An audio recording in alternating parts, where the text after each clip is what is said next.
What's going on, everyone? My name is Nicholas Merton here at Data Dash, and today is October 29th of 2020. Well, folks, I hope you are having a fantastic day wherever you are. And in today's video, I want to spend some time to focus in on Bitcoin's recent correction and really just kind of scope out whether or not Bitcoin is still outperforming the broader equity market, as we've continued to talk about in the breaking correlation. And outside of that as well, we'll also talk about the same trend in commodities, and we also have a sponsored review of Siferium towards the end of the video, which is aiming to build a network not only for central bank digital currencies, but a variety of other use cases within the blockchain space. So stay tuned, you won't want to miss it. So let's just go ahead and dive straight into it, guys. As always, want to start off real quickly by taking a look across the board for the market here. As we can see, over the last 24 hours, the vast majority of cryptocurrencies are in red territory at the moment, at least in the top 100. And this has been following a general trend as Bitcoin has started to fade off a bit of its gains. Now, a lot of people, again, are looking at the 5-minute chart and the hourly. They're focusing on the short-term stuff. And obviously, it is a bit disappointing for sure to see any kind of gains made, in this case lost, as with any pullback. But again, I think people really don't understand the degree of how far it really went down. And along with that as well, what we're seeing here and how we've seen it before throughout history. I like to look for repetition in price. I like to look for history repeating itself. And in this case, we've got a prime example of this going on right now that you wouldn't really be able to tell unless you're looking at the daily or the weekly chart and looking at an extended time frame. So let's go ahead and talk about that. First, I want to go ahead and emphasize here what we're seeing right now. We're seeing something that's happened the last two times we've had many cycles within the recent uptrend since back here in March of 2020. We have one right here, in this case, where we'd had not only a great sense of follow through here, multiple days of kind of slightly upward sideways price action, and then a finality on the rally in this case, where the cycle or the mini cycle in this case ends, and we close out a lot of those gains, especially the parabolic gains towards the end, and we end up holding a general support range, maybe even testing higher levels, maybe slightly lower levels to find that support, and then we move higher. Take a look over here. Same exact thing here. We had the continuation of the uptrend actually in a very short period of time. And again, we had multiple days where we teetered up slightly higher, final rally, sell off. And then after that, again, we kind of went up a little bit more, kind of held around this range, corrected down. As I mentioned before, sometimes the pullback will be more severe if the rally is a little bit too premature. And along with this, we have our third rally here. Same exact thing. Very quick rally here in this case where markets come from that support level that started to formulate from the multiple lows that we had multiple days where we set slightly higher levels, last final rally here, and then a close down on those gains. So, what's the general kind of thesis here of what's going to happen? Again, guys, I don't really want to kind of play games on predicting what's going to happen here, if we'll be able to hold this support line and continue teetering up higher.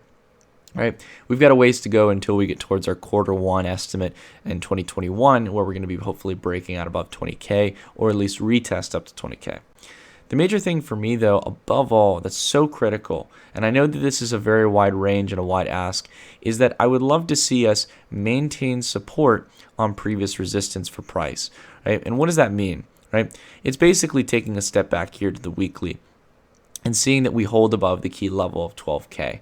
I wouldn't really care if we decided to turn this into a red candle, or if the market decided to, if we saw more sell side pressure, the market doesn't really just decide where to go. But in this case, if you see more sell side pressure, more people taking profit, and you see, Bitcoin's price coming down, so long as it holds on this $12,000 level, and we may need to see that before we go on to that next phase, I'm completely fine with that. I don't mind seeing Bitcoin drop about $1,000 in gains. It's not even a 10% move. And for me personally, I would actually be quite excited to see this come down, hold in this support range, on the previous resistance range and make it new support. And then we move higher in this case, because there really is no limit at that point where Bitcoin can't go to. There is no key level of resistance here. This was the level of resistance. 12K was the clear level. Every time we retested here, we could not get a weekly close above 12K as a price level. Now, a lot of people are doing something, referencing something that I think is a very fair point to bring up, but I want to again kind of point out what we talked about in the other video the other day. A lot of people are saying, Nick, Bitcoin is directly correlated towards the NASDAQ. The NASDAQ sold off big time yesterday, and in this case, this is why Bitcoin is selling off. And quite frankly, guys, I don't really agree with this, because over the last few weeks, right, especially over the last two trading weeks, the NASDAQ the best performing part of the stock market, broadly speaking, in the longer term time frame, has actually been selling off alongside the S&P 500, the Dow Jones. The broader equity market has been having a pretty stark correction over the last week or so, about 10% here. As we take a look at price, we'll go ahead and get the actual metric here from top to bottom, around 8.8% here, right? That steadfast approach here, probably after having this candle, the break on this wedge here, in this case, probably going to climb or start to charter down towards around a 10% decline. Whereas Bitcoin in this case, over the same period of time, has actually been able to maintain its gains in the rally and hold towards its relative highs, in this case for 2020. So again, one thing I want to emphasize, and again, don't just take my word for it, we can take a look at ratios here. We can see that we're starting to break off and diverge from the kind of correlation between equities and crypto.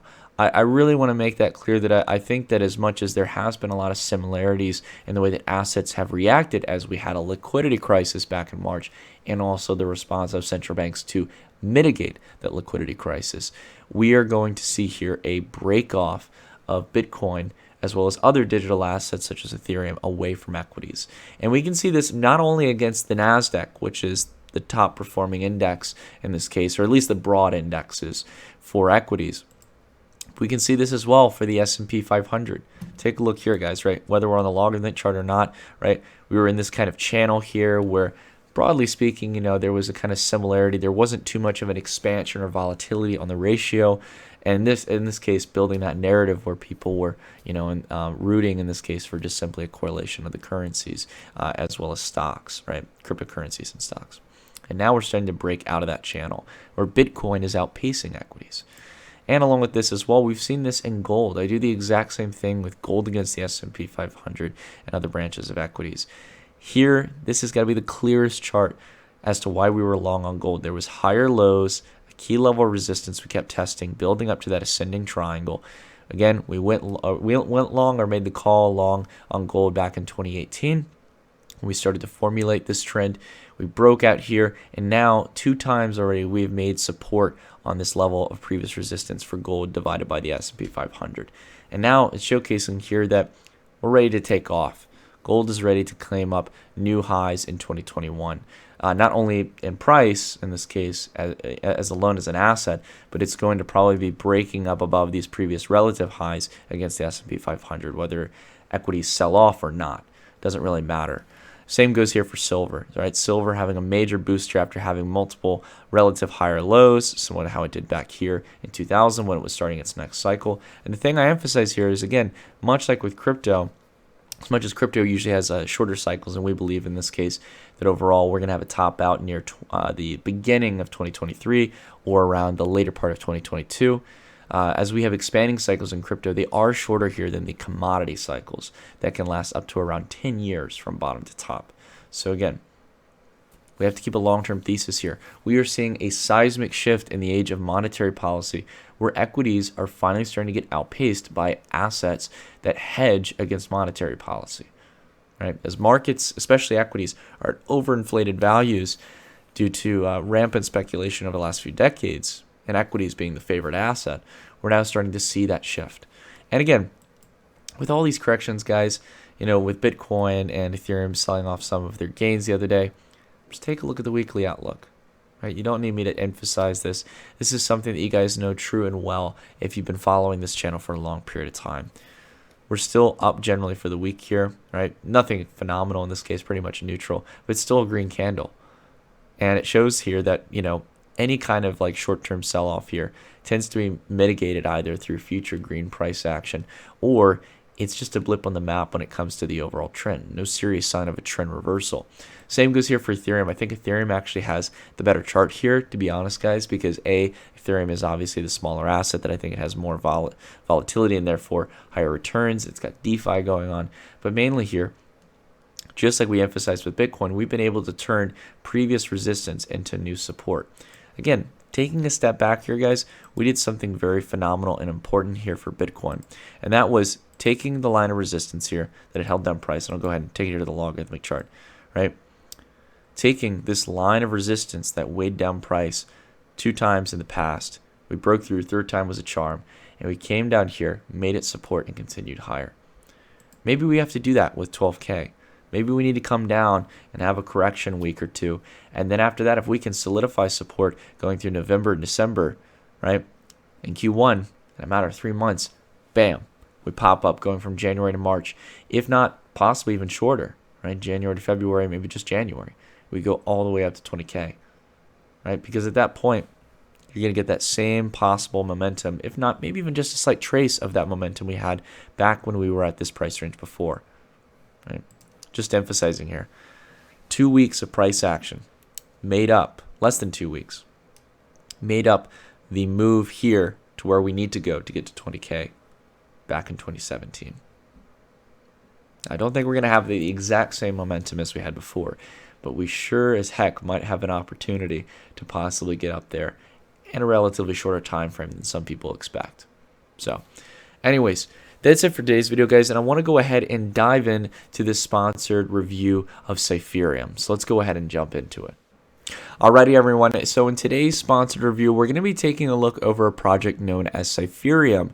Now, for those of you who are hearing about Siferium for the first time, to put it simple, Siferium is not only aiming to build a public blockchain that services as a key home for central bank digital currencies, or CBDCs, but along with this as well, services as a home for practically all the other aspects of the blockchain space, from decentralized applications to DeFi and also enterprise blockchain, helping to interconnect all of these major sectors within the blockchain and cryptocurrency space.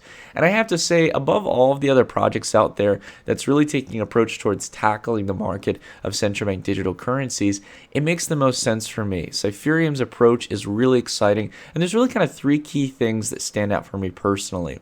I like the fact that they focus on maintaining a sense of decentralization and building an open public blockchain rather than siloed systems. We'll talk a bit more about that as we go throughout the video. Along with that as well, I love the range of partnerships and the grounding and foundation that Siferium has established for itself over the last few months and years.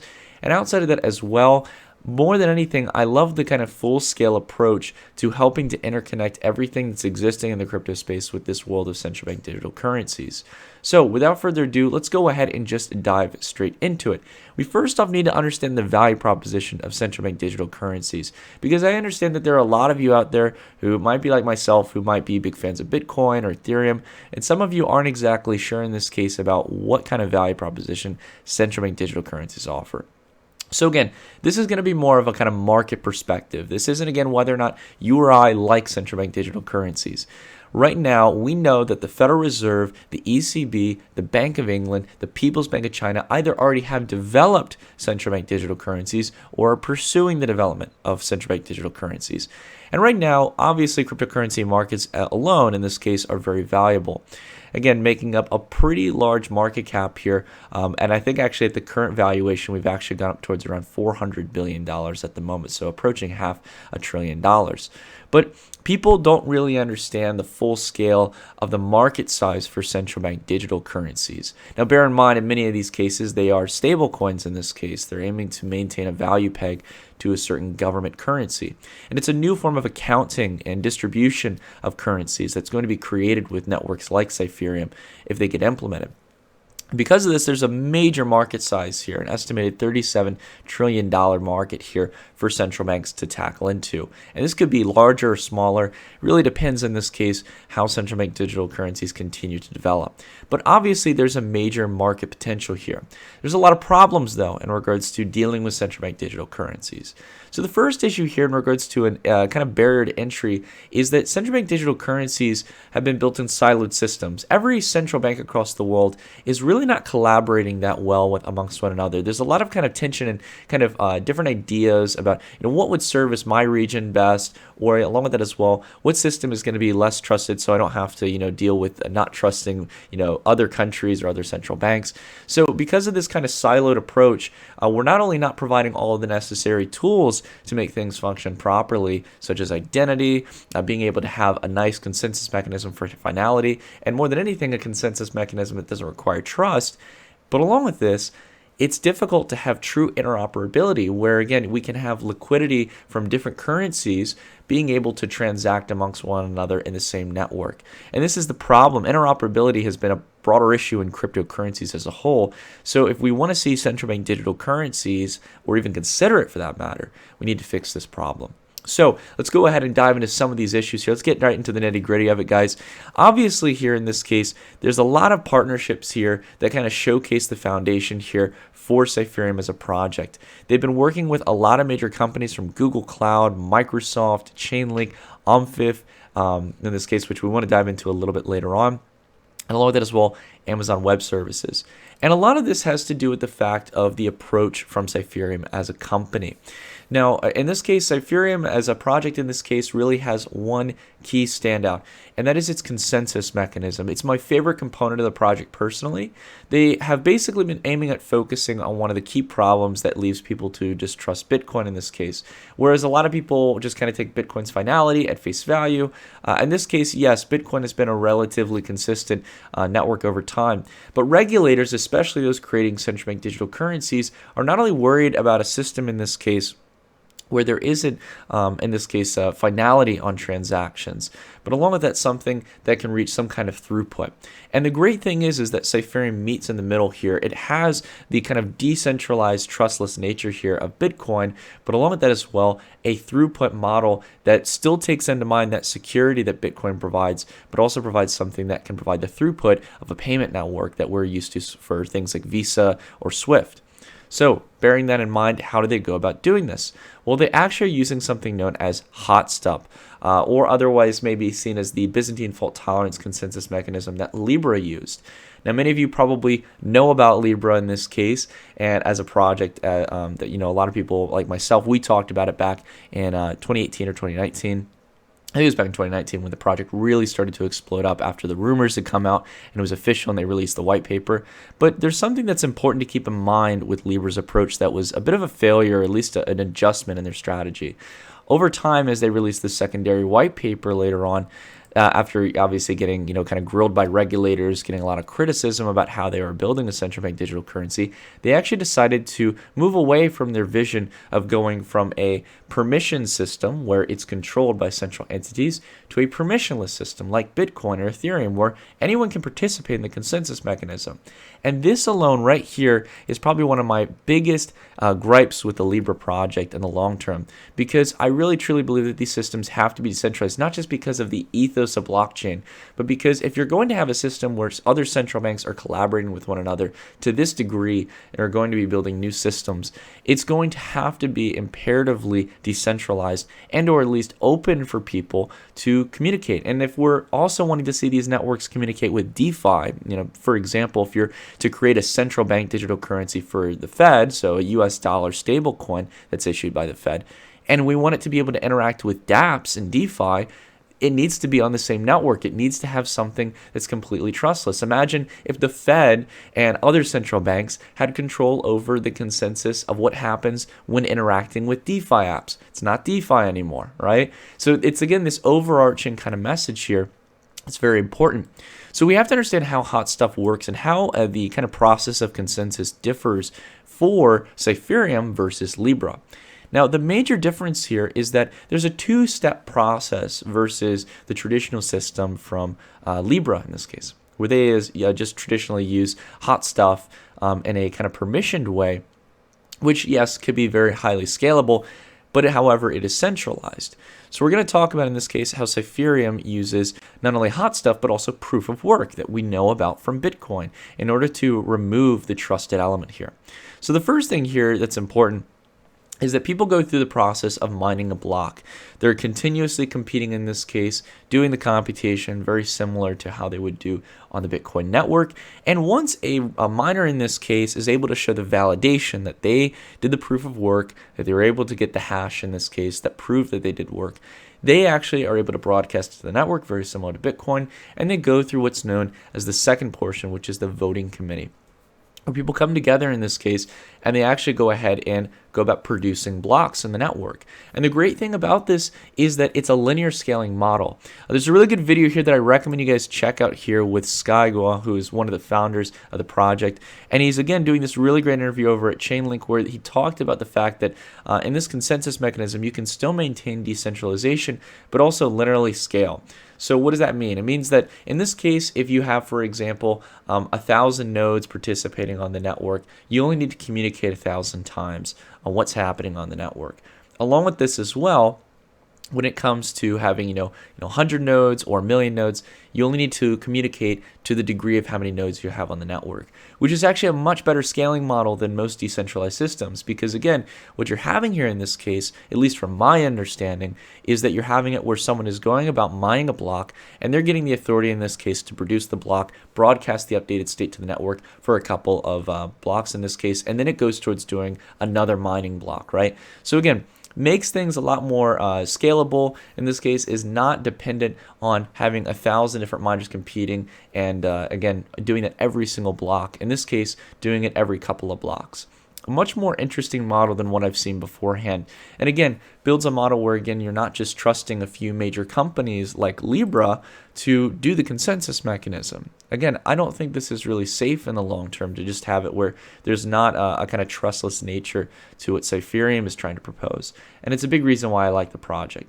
Now, again, bouncing back here again, to a point I brought up earlier, you're going to see throughout the Siferium in this case that they're really focused here above all on not only establishing really solid partnerships as they've been doing research and work alongside UMFIF in this case, which is a major organization where central banks, a central bank organization here that's focused around trying to bring about the discussion and development of not only monetary policy but also innovative technologies like central bank digital currencies.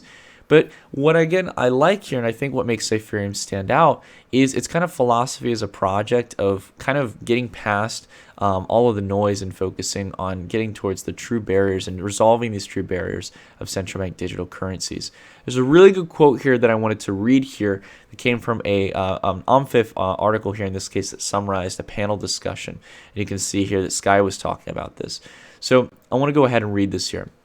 So Sky says he believes a hybrid architecture is the best solution for enabling interoperability between central bank digital currencies. Because CBDCs are closed and private systems, they can't interact with each other without any intermediary. This creates a barrier because central banks will never expose themselves to the risk of malicious sabotage or eavesdropping by giving other countries direct access to their systems. So again, hitting on here the key element here that central banks, and I always emphasize this, between banks and central banks, a lot of them don't trust one another. They don't want to not only have to trust one another, they don't want to have to deal with kind of middlemen in the process that are going towards, kind of serving as the final validator between settlement between these different central banks and the interactions of their currencies.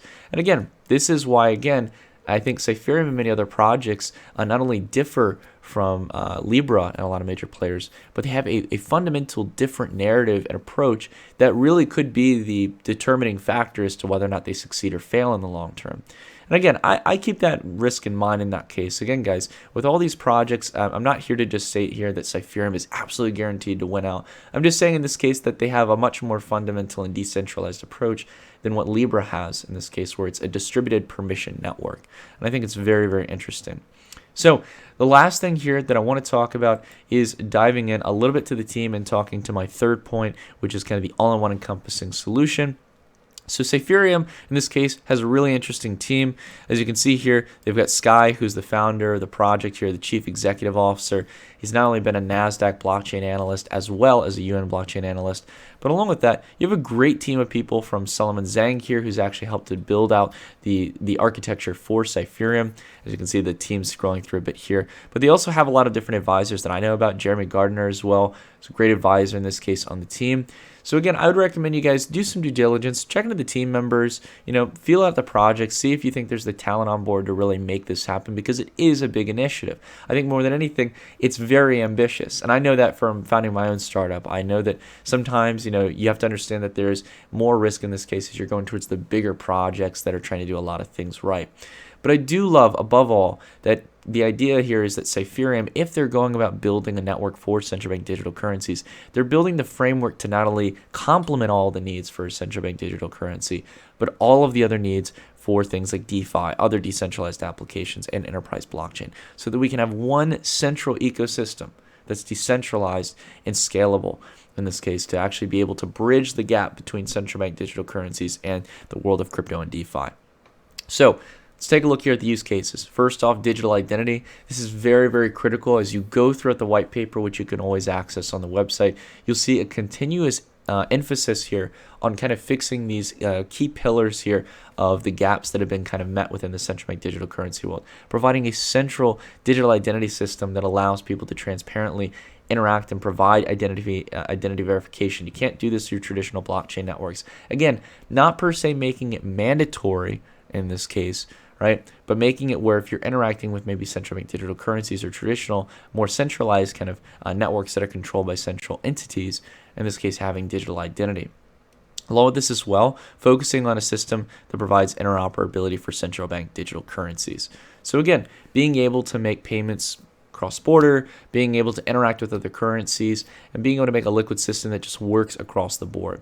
Again, I highly recommend reading through, guys, and seeing how, as you go throughout the white paper, through the diagrams, through the paragraphs that make up the overall kind of section here for use cases, learning about how they focus on clearing systems in different areas, it's important to note that they're doing everything all in one network. And I think that having that kind of all in one place where you're not doing the kind of quasi interoperability where you're swapping tokens back and forth between different blockchains or doing wrapped versions of tokens, I think above all this is a much more mature approach, and it's something that when a central bank is looking at, possibly exploring systems like this, they're going to want to work with some kind of architecture that operates in a much more kind of stable manner like this, that again isn't dealing with counterparties. And that's the big thing that I always kind of emphasize in DeFi, is that a lot of the wrapped tokens right now, whether you're talking about wrapped Bitcoin or you're talking about stable coins, they deal with central custodians, right? Usually third parties, private companies. Central banks are not going to deal with this. They're not going to deal with this kind of custodial game, middleman game. The whole goal of a central bank digital currency is to remove the middleman, right? So anyways, I digress here. I know I've rambled on enough today, guys, but here's the final virtue in this case, or the final kind of verdict in this case for Siferium. Overall, I've shared my 3 pillars that I really like about the project. I love more than anything its decentralized approach. Comparing it to Libra in this case, I think is a very valid concern. Kind of contrasting the differences here.